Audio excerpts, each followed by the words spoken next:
అదేవిధంగా సిటీలో ఎక్కడైతే ఎంక్రోచ్మెంట్స్ ఉన్నాయో, ఎక్కడైతే నాలాలు ఉన్నాయో చెరువులకు వెళ్ళడానికి, వాటిని ఎక్కడైతే బాటిల్ నెక్స్ కబ్జాలకు లోనైనో ఖచ్చితంగా కబ్జాలను తొలగించాల్సిందే. ఎంత వారున్నా ఎవరున్నా ఆ విషయంలో కఠినంగా వ్యవహరించాల్సిందే. కబ్జాలు పెట్టేటోళ్ళు 10 మంది ఉంటే ఈ 10 మంది వల్ల 10,000 ఇళ్ళు కాలనీలలో నీట మునుగుతున్నాయి. వాళ్ళ జీవితకాలం కష్టపడి సంపాదించిందంతా టీవీలు, ఫ్రిడ్జులు, మంచాలు, పిల్లల చదువులు, పిల్లల సర్టిఫికెట్లు, వాళ్ళ సంపద మొత్తం నీళ్ళలో మునుగుతుంది. మనం ఏమిచ్చినా కూడా వాళ్ళకి అంత సహాయం చేయలేము.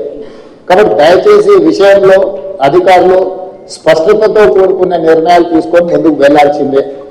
ఇప్పుడు వరదలు తగ్గినాయి కాబట్టి ఇమ్మీడియట్ గా పారిశుద్ధ్య కార్యక్రమాలు, పనులను ఇమ్మీడియట్ గా టేకప్ చేయాలి. గతంలోనే ప్రభుత్వం జీవోలు ఇచ్చింది. మనుషులు చచ్చిపోతే ఎవరు చచ్చిపోయినా 5 లక్షల రూపాయల నష్టపరిహారం ఇవ్వడానికి ప్రభుత్వం నిర్ణయం తీసుకున్నది. ఎక్కడ వాళ్ళ వివరాలను సేకరించి ఎంబడే ఎఫ్ఐఆర్ కట్టి దానికి సంబంధించిన నివేదికలు ఇవ్వండి.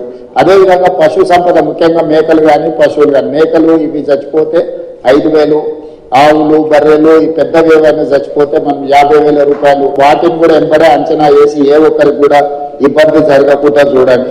పంట నష్టం జరిగిన ప్రాంతాలలో చాలా వరకు పత్తి, వరి, చేతికొచ్చిన పంట నష్టము ఇవన్నీ కూడా జరిగినాయి కాబట్టి ఎకరాకు 10,000 రూపాయలు మనం రైతులకు పంట నష్టపరిహారం కూడా ఇవ్వాలనుకుంటున్నాం. తక్షణమే ఆ నీట మునిగిన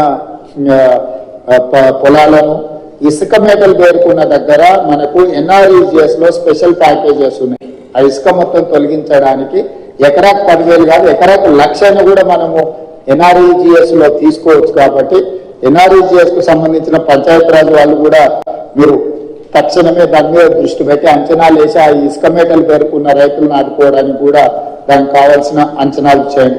అదేవిధంగా ఇంట్లో మునిగిన వాళ్ళు, ఇంట్లో పోయిన వాళ్ళకు ప్రతి ఇంటికి మీరు అంచనా వేసి 15,000 రూపాయలు నష్టపరిహారం వాళ్ళకి ఇవ్వండి. అంటే ఇళ్లకు నీళ్లు వచ్చి వస్తువులు తడిచిపోయిన వాళ్ళకి ఏమి ఇచ్చినా మనం సహాయం చేయలేం, కానీ కనీసం అట్లా పోయిన వాళ్ళకు ప్రతి ఇంటికి ఒక 15,000 రూపాయలు ఇవ్వడానికి అవసరమైన సహాయక చర్యలు చేపట్టండి. తర్వాత అత్యంత పేదలుండి, గుడిసెలు ఉండి, లేకపోతే ఏదైనా కొట్టుకుపోయిన వాళ్ళు ఉంటే ఇందిరమ్మ ఇండ్లు ఇచ్చే అర్హత ఉంటే ఒక స్పెషల్ దీని కింద అయినా మనం కాన్స్టిట్యున్సీ వైజ్ ఇచ్చే కోటా కాకుండా అవసరం అనుకుంటే ఏమైనా అదనపు కోటా అయినా కూడా ప్రభుత్వం ఇస్తుంది. అట్లా ఇండ్లు కోల్పోయి నిరాశ్రయులైన వాళ్ళని కూడా లిస్ట్ అవుట్ చేయండి. వాళ్ళకు కూడా మనం కొంతమేరకు ఇల్లు ఇవ్వగలిగితే ఇవ్వచ్చు. అదేవిధంగా ఇంతకుముందు వెళ్ళిన కాలనీలలో వాళ్ళు ఇళ్ల పట్టాలు, ఇళ్లకు సంబంధించిన అంశాలు కూడా చెప్పించారు. కలెక్టర్ గారు, లోకల్ మున్సిపల్ కమిషనర్ గారు ఫీల్డ్ విజిట్ చేసి ప్రభుత్వ భూమిలో ఆల్రెడీ పట్టాలు ఇచ్చుంటే వాళ్ళకి ఇల్లు ఎట్లు ఇవ్వాలి, పట్టాలే ఇవ్వకుండా ప్రభుత్వ భూమిలో వాళ్ళు ఇల్లు కట్టుకుంటే వాళ్ళకి పట్టాలు ఎట్లు ఇవ్వాలి. కొన్ని దగ్గరలో సికం ల్యాండ్లలో ఎంప్రోచ్ అయ్యాను, చెరువులలో సికం ల్యాండ్లలో మనము పట్టాలు